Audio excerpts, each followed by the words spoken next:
Сегодня в республиканском кардиодиспансере хирурги из Новосибирска совместно с нашими врачами провели 3 уникальных операции на сердце. С подробностями Татьяна Иванова.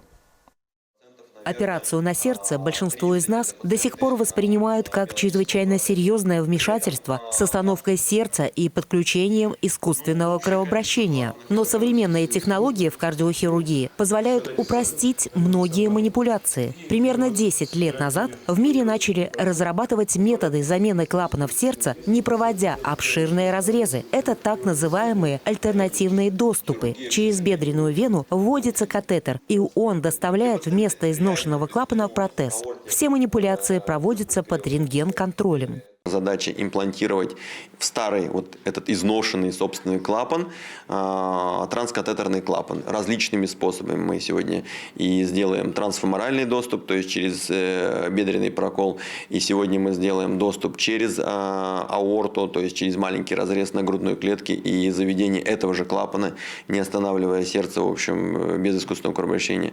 Александр Владимирович уже давно практикует подобные вмешательства у себя в Новосибирске. И теперь его наработки начали осваивать чебоксарские кардиохирурги. Тем более, что доктор хорошо знаком с главврачом нашего кардиодиспансера еще со студенческой скамьи.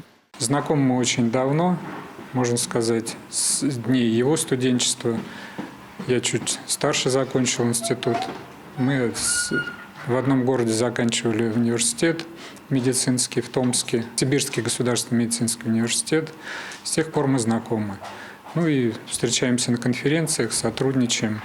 Новый метод операции по замене аортального клапана поможет спасти жизнь пациентам пожилого возраста, когда состояние больного сопряжено с другими хроническими недугами, когда человек просто не выдержит тяжелого вмешательства на открытом сердце. А малоинвазивная операция через катетер легко переносится, и затем пациент быстрее восстанавливается. Татьяна Иванова, Вадим Владимиров, Вести Чувашия.